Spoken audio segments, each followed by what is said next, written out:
Hello, hello, everyone, and welcome to What Would Dorcy Do Friday.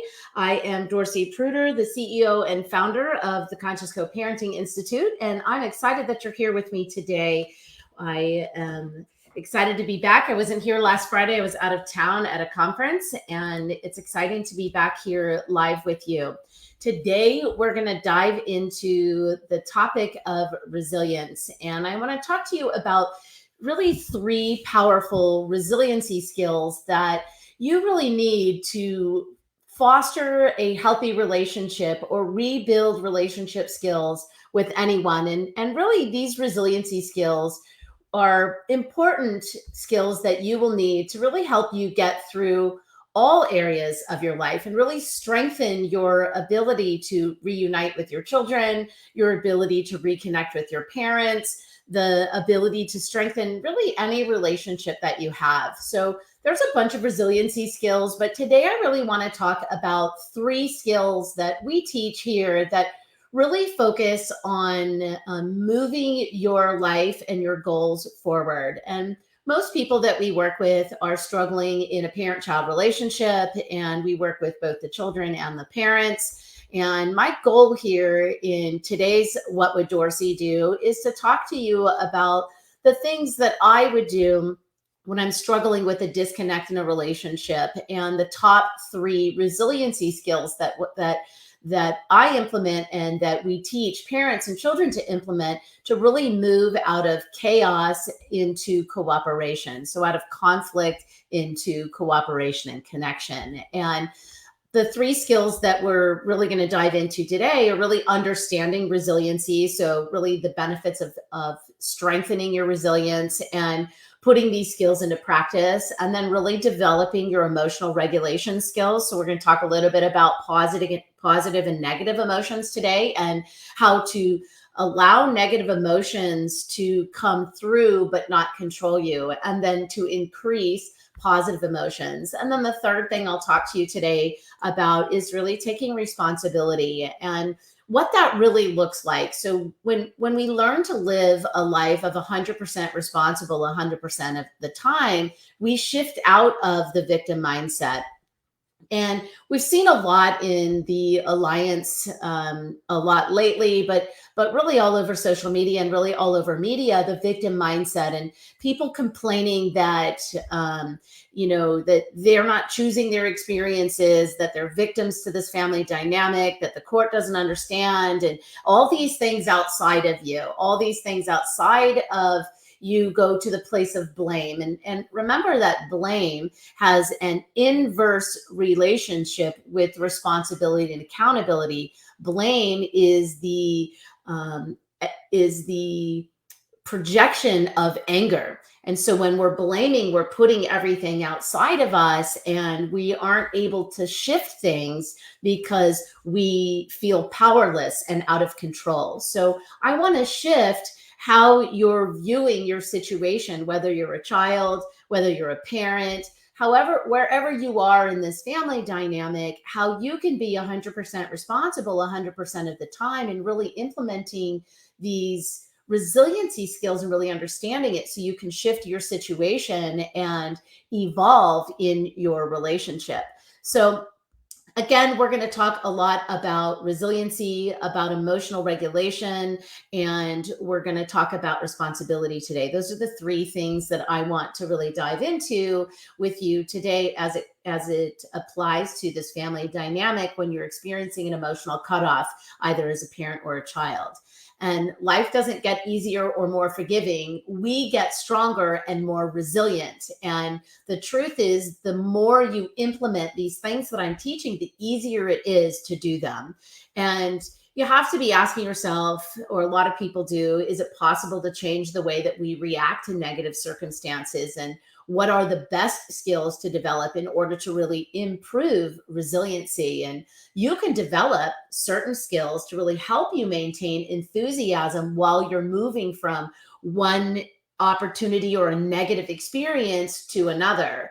And so the first thing is really to begin to learn about resiliency and how it can enhance your life and explore what resilience really looks like in action. So we hear a lot of people talk about resilience. We hear people talk about building emotional regulation skills and things like that. But today I really want to talk about what that is and how it looks and how to actually do it. And then I want you to learn how to handle difficult emotions with curiosity instead of with negative reactions. So discovering some key things that you can do to really harness your ability to really keep your cool in times of chaos or confusion or conflict. And oftentimes, if you're a child of divorce and you're a child of a high conflict divorce and you find yourself allied with one parent and rejecting another parent, it's easy to hijack emotions that don't necessarily belong to you. So I'm going to talk a little bit about that today too. And then we're also going to do a deeper dive into your ability to take positive action by taking responsibility for your situation. So taking responsibility means getting curious and compassionate so that you can learn and move forward with clarity. That's really, really critical as you're moving through this process of divorce, whether you're the parents getting divorced or you're one of the family members, you're one of the children going through your parents' divorce with them. So these skills will really help you stand tall through the process of this complex divorce situation, through conflict, and really throughout life and all relationships. So let's dive into these skills in order to ensure that you understand how you can apply them in your life, whether you're a parent or a child. So the first thing I want to talk about today is really understanding resilience. So in order to strengthen resilience, it's important to understand the concept in depth. So resilience is the ability to move forward by growing through every part of a life's process. So struggling, that's a natural part of living. So what matters isn't that there's the struggle, it's how you react to the struggle. And it's easy to let difficulties keep us down or keep us apart. It's easy to let a conflict with somebody divide us, right? To create an emotional cutoff with somebody that we love because it's difficult or there's a struggle there. And it isn't easy to stay afloat when the waters are rocky, and it's okay to feel the struggle. Resilience is associated with toughness. Part of being tough means admitting to difficulty and working through it instead of ignoring it or running away from it. So instead of cutting off and avoiding, resiliency is a toughness that allows you to be present with a difficult situation and move through it, grow through it. There are some myths that often get in the way of resilience and they slow down the progress. And the first one is that resilient people don't feel sad. This is a really common misconception about being resilient. Being tough doesn't mean that you cannot feel any emotions. Rebuilding starts by looking at the damage and understanding it so that you can move forward.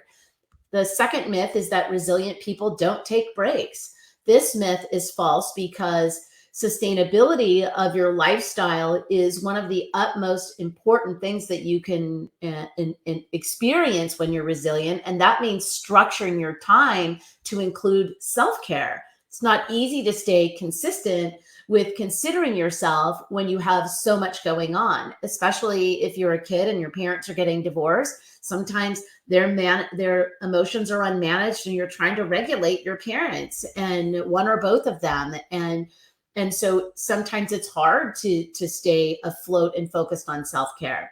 If you're a parent and you're being cut off from one of your children, or your child isn't speaking to you, it's easy to toss aside self-care. So the third myth is that you're either born resilient or you never will be. And contrary to this belief, it's completely possible to strengthen your resilience on purpose. So skills to build this ability are straightforward and will make big positive changes in your life and in your relationships.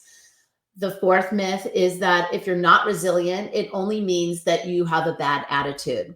A negative attitude can slow down the progress, but it isn't the deciding factor in resilience. Strengthening your resilience also has to do with taking a positive action and changing the negative thoughts and behaviors. And we're going to talk about that today. The fifth myth is that resilience is only beneficial in times of difficulty. This belief is false because the skills involved in resilience positively impact all areas of your life, all of them. So they improve relationships, enthusiasm, and drive, regardless of the state of your life. So when you're resilient, you can go the distance in all circumstances. And then the sixth myth is that if you're resilient, you won't have any problems. Unfortunately, life just isn't always perfect. It ebbs and flows, and we can not always be in control of it. So implementing these skills as habits will help you in times of ease and times of stress. So there are benefits to strengthening your resilience. When you practice the skills that go into being resilient, you'll notice positive changes in your life. Bouncing back from adversity doesn't mean that things will just get back to normal, but that they will actually get to an even better place. So when you implement what I'm talking about today, you can get back to better places. You can go beyond where you were prior. So consider some of these benefits will help you really focus on what it is that you want versus what it is that you don't want. Resilience strengthens motivation and drive. So you begin to feel more empowered when you practice these skills. So for example, being able to look at a situation objectively, this will help you take more responsibility for your happiness. This will strengthen your confidence and willingness to take risks to move forward in your life. Resilient people make good leaders, and part of being resilient means that knowing what you can do and being transparent about what you're struggling with. Good leaders are able to admit when they need extra support. Strengthening resilience will increase your ability to problem solve. And we talked a lot about being solution focused problem solvers in one of our last What Would Dorcy Do's. And you need to ask for help and ask for direction. Good leaders are willing to be supported. And self-awareness and self-motivation really increases when resilience increases. So knowing yourself means knowing when too much is on your plate and when you need to take a break. Setting boundaries, healthy boundaries with people so that you can get yourself into a place of practicing and implementing your resiliency skills. Now, we've talked a lot about boundaries as well, and I don't want you to glom onto words like that and use it as a reason to not repair. When we have a breach in relationship, our goal is to not leave the relationship in a breach state. It's to repair it. And I'm going to talk about ways to do that today. So you'll always know that things will get better, and you'll find that you worry less about the worst case scenario when you start to improve resiliency skills, and you'll build your ability to accept the truth of what life throws your way. So you can put these new skills into practice as they can appear difficult to implement new habits, especially when they involve making big changes in your life, or if you've had an emotional cutoff with a parent or with a child for a long time, it can feel scary and maybe insurmountable. Just keep in mind that you can learn something from everything you encounter, and it is a good opportunity to learn something that will improve your self-worth and your enthusiasm for life and in relating. There is no greater tragedy than a breach in a parent-child relationship that doesn't get repaired. When there is a breach, an unrepaired breach in a relationship between a parent and a child that moves into adulthood or beyond, the child and parent, the two people that have the breach, will be seeking the repair elsewhere. So you'll be attracting this same trauma or drama that you're experiencing in the breach in this relationship and all other relationships. And so the goal here is to help whoever's watching this, whether you're the parent or the child, understand that it only takes one person to learn these resiliency skills. It only takes one person in the relationship to shift how you're showing up. And we have kids that are coming to us now that are wanting to reunite with their parents and understanding that something's happened to their family and they don't know what to do. And so I'm putting this out here for you, if you're one of those kids and you see this, that you too can implement this. And while I believe the leadership role is really the role of the parent, sometimes, and you know who you are. Kids go through their parents' divorce, and both of their parents are dysfunctional, and they're not able to repair breaches, and it's left up to the child to repair the breach in the relationship with their beloved parents. And so I hope that whoever's listening to this, the one person who's listening, that you can implement these skills, that you do. So when you're learning something new, just remember, it's easy to beat yourself up for not getting it right immediately. So if you're having self-judgment or trying something new, or if it doesn't work out the first time, see what might work for you in the future and go from there. So go easy on yourself when you're seeing what works for you. One of the things I always tell my clients is to keep a journal that helps you really get your thoughts out so that you don't have to keep them in your brain. Sometimes it can be overwhelming to have so many thoughts swirling around like a whirlpool. Writing it out can help you with getting those feelings, identifying those feelings. So set a timer for about 10 minutes and write whatever comes to you, even if it doesn't make sense. One of the skills that you'll learn emphasizes the importance of building community. So you can use skills to implement change that you want to make by asking for accountability. So having somebody close to you, having people around you who know the changes that you're trying to make and will remind you of your goals. So if you don't have a destination in mind, then oftentimes you don't know where it is that you're going. And oftentimes in reunification with both the child or the parent and a professional, if you're working with a professional, they don't have a goal in mind. They don't know what it is that they want. So people are focused on all of these things that they don't want, or all of these negative emotions. And we're going to talk about that in a second. So we're hyper focused on the past or things that we can't change, instead of focusing on where we are now and where we want to go. So as your self-awareness improves, so will your ability to maintain a positive outlook on your progress. So you know where it is that you want to go. And if you can look back at other things that you've done or things that you can be proud of with regards to yourself, even if you weren't perfect, you'll be more confident in your ability to really grow forward. So part of resilience is facing difficult things head on. And that can bring up some very difficult emotions. And we're going to explore how to handle those emotions now. So we're going to talk about developing your emotion or your emotional regulation skills. And there isn't very much that we have direct control over in our lives. For example, we can't control what other people do. We can't control our parents. We can't control our spouse or ex-spouse. We can't control our children. We can't control teachers and other people. We just can't. We can't control the weather. We can't control traffic. So though it may seem difficult, we can control our reactions to many of the things we have no control over. So if you feel like you have no control over your reactions and emotions, don't worry. There are specific things that we're going to talk about now that you can begin doing that will really improve your ability to mindfully walk through your feelings in a productive way.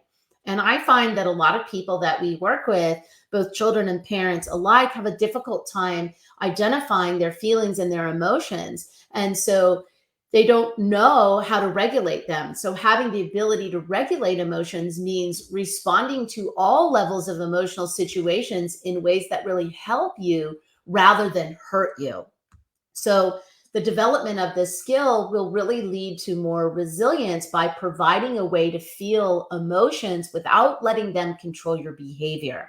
So the inability to regulate emotions leads to insecure relationships, emotional cutoffs in relationships, shame and guilt, because it doesn't directly address the core emotion. So when we're working on emotional regulation, it will help you identify emotions and react to situations in a reasonable way. And it'll also help you address what is causing your suffering without engulfing you in negativity. So reframing the situation is one of the best ways to regulate your emotion. And there are a number of things that you can do to strengthen your ability to regulate your emotions.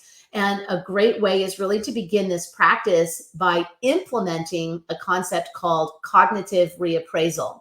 So this involves changing your perspective on a negative situation into a positive one. And it's easy to assume the worst thing possible is going to happen. We tell ourselves stories about the things that have already happened.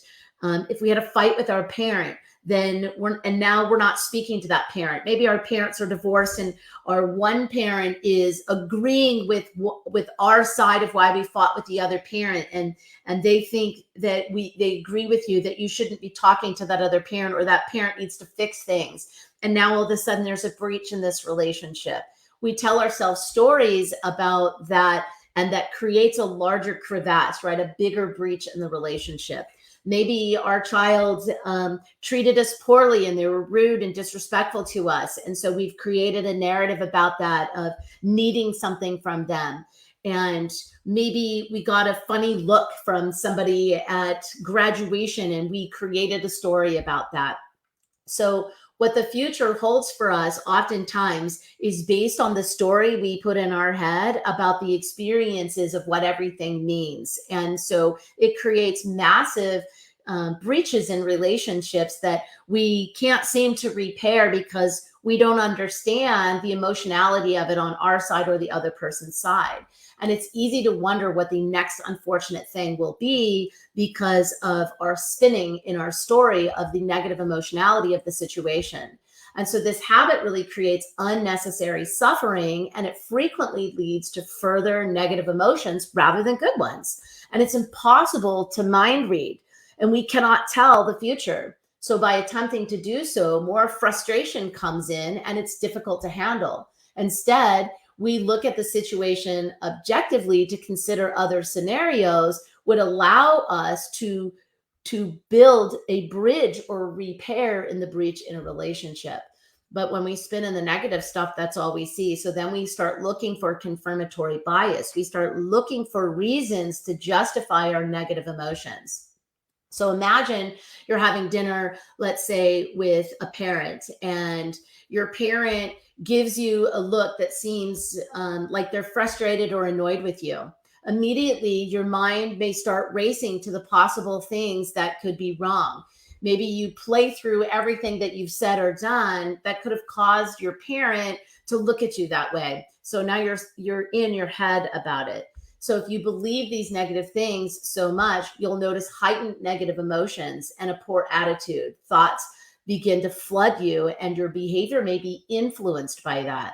Sometimes we see that at exchange times when we work with kids and they talk about a good time they had with one parent, then they go home to the other parent, and that parent rolls their eyes. They maybe don't say anything, but there's a negative experience, and you as the child are like, oh, this makes my parent feel bad, and maybe then in turn makes you feel bad, and then there's guilt can be bred there, right? And so then you feel bad because having fun with this parent makes this parent upset. So this is how that starts. So instead of assuming anything about what might have caused the situation, you can pause and take a step back and reframe your perspective. Rather than having the thought, you are mad at me for no reason, you could reframe that idea and consider the thought, they might be having an off night. What's going on between my parents really has nothing to do with me. My parent here could be upset, but it's okay because it has nothing to do with my parent over here. So by thinking of these things differently, you'll feel your anxiety lessen and your emotions will turn into something more powerful to keep track of, so that you can understand how you can regulate your own emotions. So when you find that you're feeling strong emotions, you don't have to push them down and tell them not to exist. You need to allow the emotions. Negative emotions are important too. It's important to understand that all emotions are valid. So if you tell yourself that there are emotions you're not allowed to feel, those emotions won't go away. Instead, they'll make their way into the ways you speak to yourself, behave, and regulate emotions in the future.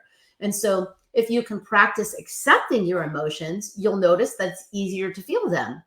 Acceptance doesn't mean that you have to be pleased with the emotion. It doesn't mean that you have to be at peace with the current situation.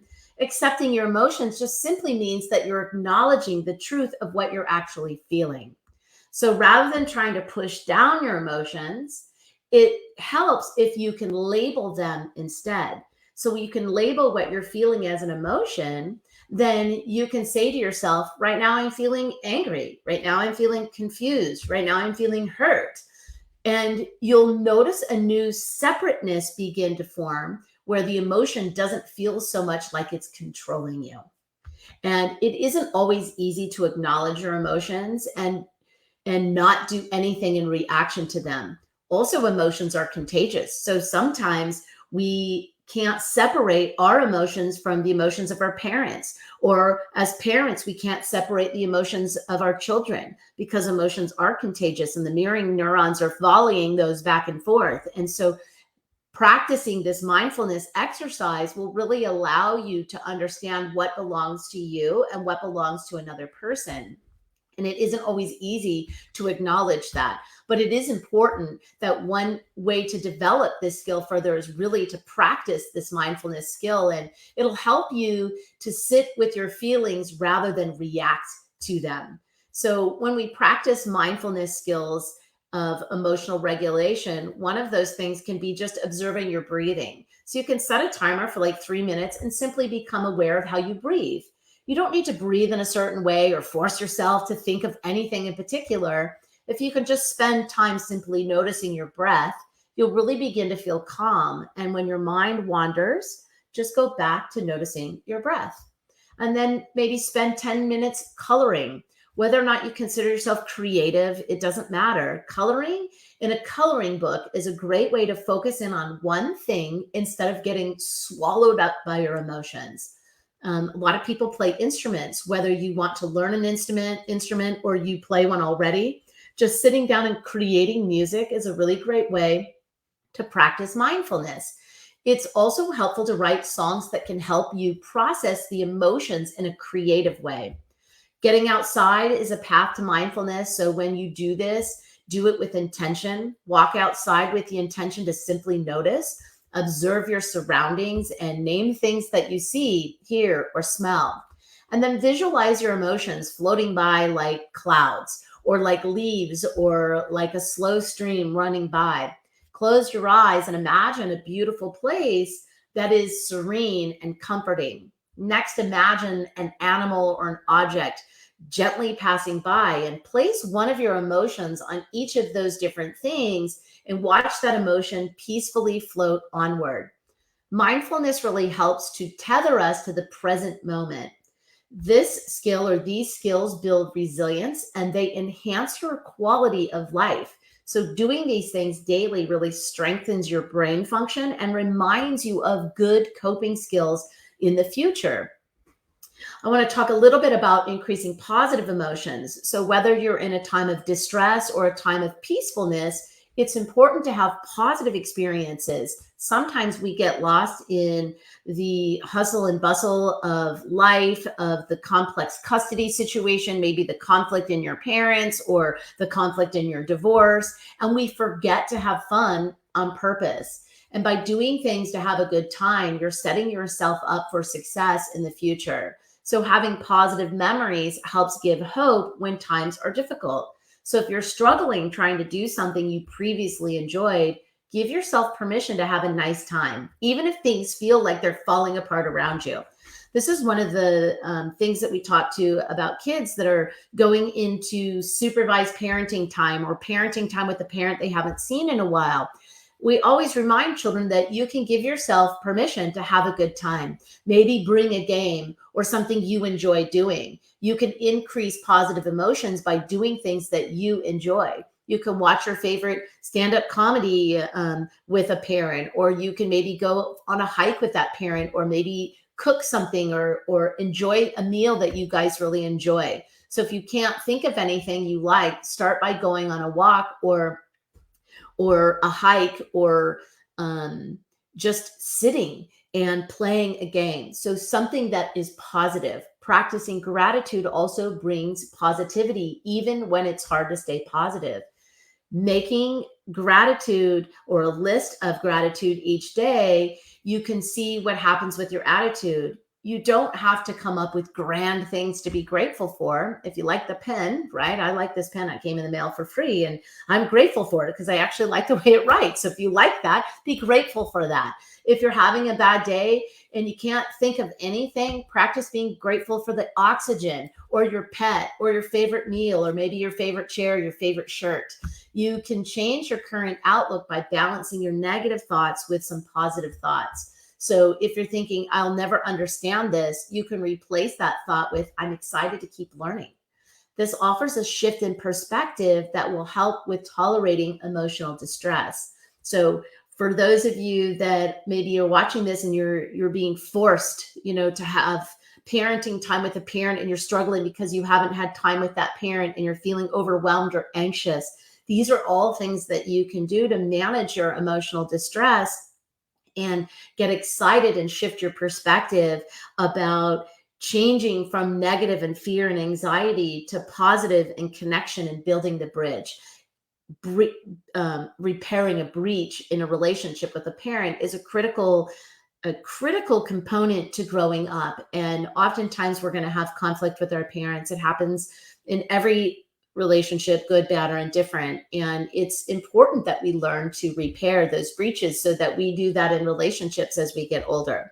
And knowing how to regulate our emotions is a really powerful tool of resilience. And this skill really offers the ability to sit with our emotions, move on from them without making impulsive decisions. And when you're going through a stressful period of life, it can feel like everything is out of control. However, you can control your reactions. And I know we're about 30 minutes here, but I want to do this last skill, which is taking responsibility. So as I've mentioned, there isn't much in the world that you have power to control. And understanding that fact will really provide freedom from lots and lots and lots of stress. Just as we have the power to control our reactions to situations, we also have the power to control the next action we take. So if you're able to take a step back and look at a situation objectively, you'll be able to use the information that you gain to inform your next steps.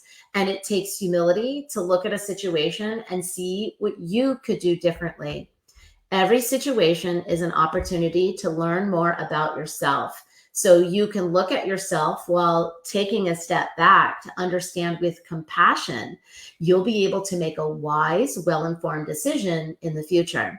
So you have to be curious when taking responsibility for your part of the situation.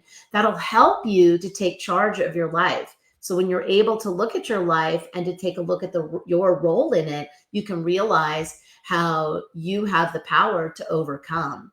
So you can begin again with curiosity. You can be curious about the situation. For example, if you're fighting with your parent, you can ask, was there anything I could have done differently? Or what can I learn from this to help me in bridging the gap in repairing this situation, in getting my authentic voice heard? How can I show up differently? If you're a parent and you're struggling with what your child is saying or something that you did, you can ask those same questions. Was there anything I could have done differently? What can I learn from this to help my child? How can I help myself? How can I bridge the gap? How can I repair the breach in our relationship? Remember to have a totally non-judgmental attitude. So if you're criticizing yourself, you're not taking responsibility. Instead, you're digging yourself further into the challenge. So you don't have to think that everything is your fault. Remember, fault has an inverse relationship with responsibility. Fault and blame, right? That's the opposite of responsibility and accountability. Most of the time, we don't want to hear that. We want to blame and push out here. However, it will strengthen your resilience to take an honest look at your part of the circumstance. It always is two people in a relationship. So are there people that you need to apologize to? Sometimes taking ownership for your actions can be difficult. It's important to have humility, especially when you're apologizing to others, and your ability to verbalize your wrongdoings will display your maturity and ability to emotionally regulate. Now, don't apologize for things you didn't do, but there's a really effective apology process. And before you approach the person you need to apologize to, ensure you know what you're apologizing for. So it helps to write down a few key behaviors that could have been different and that you would like to adjust or take responsibility for. Let the person know that you would like to talk to them about what happened and schedule a time. So if you bring this up unannounced, the other person may not be ready to talk about it yet. And this gives you both an opportunity to enter the conversation mindfully. So it's a respectful way to move things forward. Begin the conversation by saying, I'm sorry, and just don't stop there. Explain specifically what you're sorry for. That way, the communication will be clear and you'll both be on the same page for conversation. And then ask the person you're talking to if there is anything else that you left out. This part can be difficult. It's important because it can teach you new things about the situation and it can give you new ideas for how to move things forward. Ask if there is any action that you can take to help ease the situation. Collaborate together to come up with something that actually works. I want to round out today's session with this little fireball that happens in this family dynamic a lot called resentment. Resentment can hinder the ability to apologize. So if you feel resentment towards anyone, you can take responsibility for your forgiveness process. And forgiving others, sometimes people wrong us in really big ways that impact our lives. And sometimes we feel resentment towards someone for something small, but we just can't seem to shake it. We can't seem to forgive them for it. We can't seem to move forward. We can't seem to bridge the gap. We can't repair. We're stuck. Oftentimes that's because we keep reacting in the negative emotion. We're looking for confirmatory bias to justify the split and the cutoff. And so resentment towards someone really holds that space open. And there are things that you can do to forgive. Others don't always live up to our expectations. They disappoint us or they intentionally interfere with our lives. Both parents and children do this. And once trust is broken, it's easy to place high expectations on what that other person must do really in order to improve their worthiness for your forgiveness. And believe it or not, you have control on when and who you forgive. You can decide to forgive someone right now if you want, without them doing anything in return for you. The process of forgiveness can be long, especially if you are harboring resentments for a long time. However, by repeating forgiveness exercise over and over, you'll actually ease the weight of that resentment and you can lift it completely off of your shoulders. So I'm going to give you those 5 steps for forgiveness. First is to identify your emotions. Take some time to get quiet and identify 3 emotions that you feel when you think about this resentment. There's no need to react to these emotions. You could just simply identify them. Use your journal, right? Your journal and your pen to write those down so you can identify them. Then recognize exactly what you need to forgive this person for. What did they do wrong? How was your trust broken? Write it down so that you can connect your mind, body, and spirit. And say that you forgive them. Imagine this person calmly standing in front of you. I want you to visualize yourself speaking to them and say, I forgive you. Say it over and over and over again. Say it at least 3 times and feel yourself releasing the tension of that burden. You're carrying the burden when you're holding resentment. Notice how you feel when you release the resentment. Imagine being free of this resentment by visualizing what your life would look like if you did not have to carry around resentment on your shoulders anymore. Gain positivity. So this is the 5th step. As you begin to feel better, pay attention to those good feelings and invite more of them to come in. You may need to do this practice a few times while forgiving one person. And over time, you'll notice less emotional pull to this person. When you think of them, you'll feel no negativity or less and less and less negativity. And you can reframe it with positive, reframing with things, the positive connections that you've had. Making changes is difficult, and it can be difficult to understand exactly how to take responsibility for your own happiness when things feel completely out of control and chaotic, especially if you're a kid, especially when your parents are going through complex divorce and custody and they're fighting and they're both emotional and volatile. It can feel very out of control to discern what is yours and what is theirs. And if you go through these exercises in this video today, then this will help you identify your own emotions and help you regulate your emotions and manage your own emotional container. And it can seem even more difficult, again, when you're dealing with other people's stuff. And there are a few ways that you can really begin to implement change. And that's what we've talked about today. So begin by implementing consistent daily routines. Do the same thing each morning that really helps you get prepared for your day. Include 5 minutes of mindfulness exercises. I still do that. You can schedule your time in order to help you set boundaries, healthy boundaries, and to keep track of your personal growth. Just remember, don't let boundaries be a way to hold people at bay, right? Boundaries aren't, here's a wall and you can never come across. Set reminders to go off throughout the day that will guide you back to the present moment. Just use these reminders so that they can help you to pause in the present moment and move forward from there. Maybe you're in the middle of a crisis and the reminder goes off. This will be a good reminder that you get to make your own decisions, that you get to get out of the chaos. And so check in with yourself a few times a day to identify some emotions. By getting in practice with identifying your emotions, you'll be better able to take responsibility for them and make changes that meet your needs. So when you identify your emotions frequently, you'll be able to better identify them in times of confusion, doubt, conflict, and chaos. So just remember to see every moment as a learning opportunity, continually asking yourself, what am I learning from this? Thinking about this will help you feel more empowered to make changes in your life because it will increase curiosity and self-confidence. It will build bridges and repair breaches in relationships. So I hope this was helpful for you today. I really appreciate you staying here with me for 42 minutes. And just remember, you have to have peace in order for you to have peace out. Thanks for participating. I hope you have an awesome weekend, and we'll see you next week, everyone. Bye now.